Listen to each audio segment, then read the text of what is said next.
Now, I wish I was in the classroom right now so I could hear your response to this eventual question, but here's the question. Now we're going to get the rise in another way. I want to ask you this question, and I'd like you to give me an answer. Just say the answer to yourself when I do it. When you're rising, you're either moving up or you're moving down. Rising is vertical movement.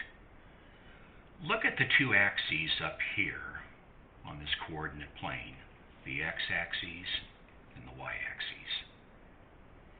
Which axis moves up and down like rising moves up and down? Rise is vertical distance. Which axis moves vertically up and down? If you said the y-axis, you're right on the money.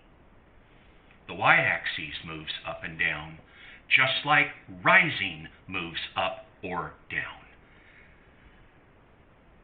Since the y-axis moves up and down, here's what we're going to do to get this same rise number of 6. We're going to go up to the uppermost point in quadrant 1 and its y value. And we're going to take the y value of this uppermost point 3. I'm going to write it right here. And we're going to subtract it by the y value of the lowermost point, -3. Why subtracting? That'll give me my vertical distance. We're going to subtract the uppermost point of 3 by the lowermost y value, point -3.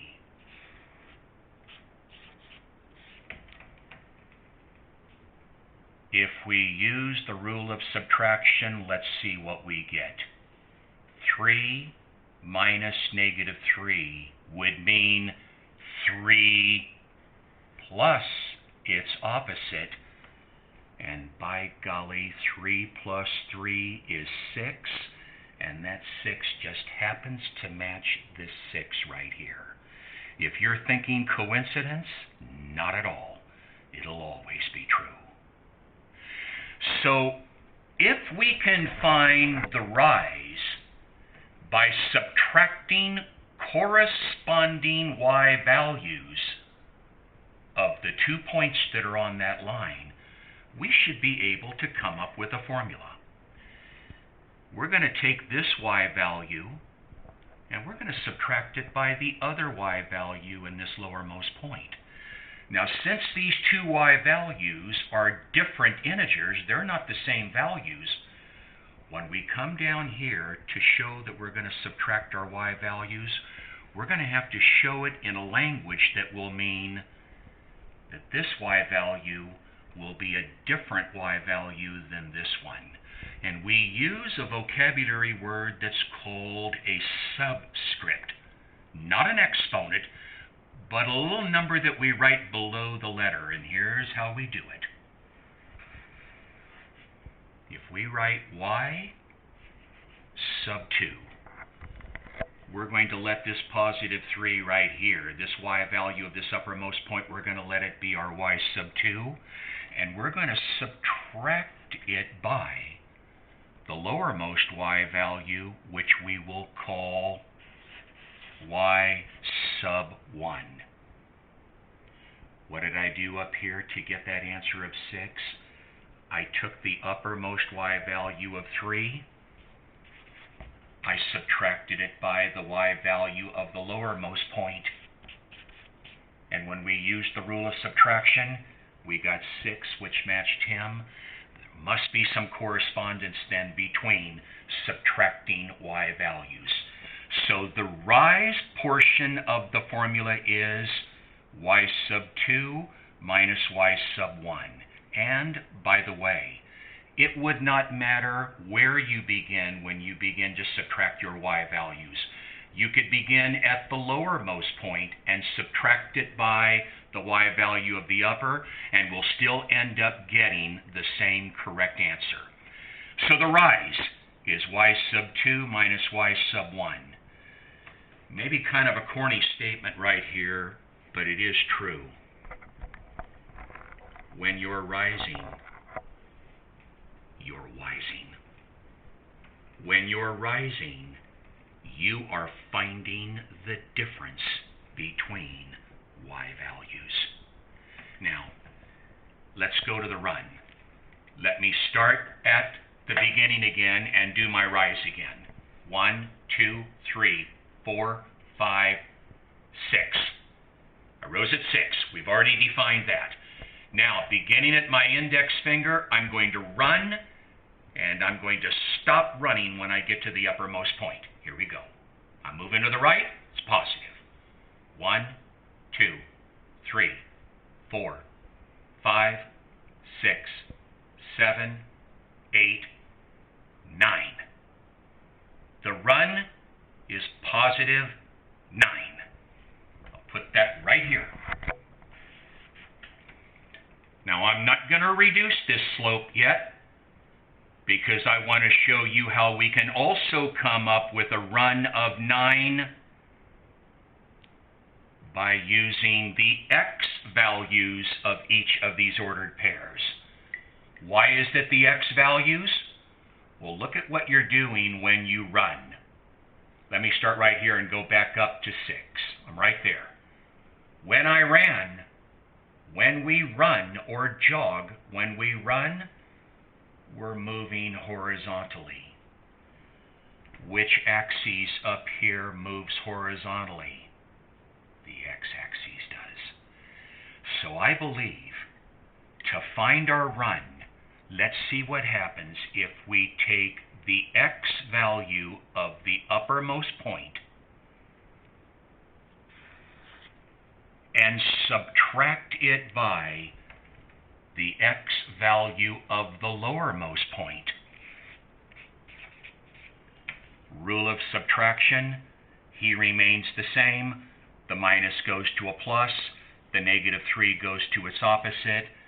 6 plus 3, bullseye. That's not a coincidence. When you're running, you are finding the difference between corresponding x values. And to show that we're going to subtract corresponding x values, we'll use the same subscripts that we used for the rise. We'll just use x sub 2 minus x sub 1. And here is the formula for finding the slope of a line. Now back to this one right here, we would definitely reduce this. If we factor 6, that would be 3 times 2. If we factor 9, that would be 3 times 3. We can cancel out a pair of 3's. The slope of this line would be 2 to 3. I got the time right here before we maybe close off this little section.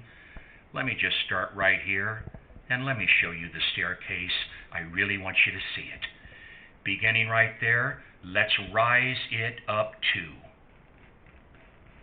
1, 2. Run it positive 3, and I should land right on the line. 1, 2, 3. Rise it 2. Run it 3. Whammo, right on the line. Rise it 2. Run it 3. Right on the line, and you could keep going on and on and on. The slope is constant. It's 2/3.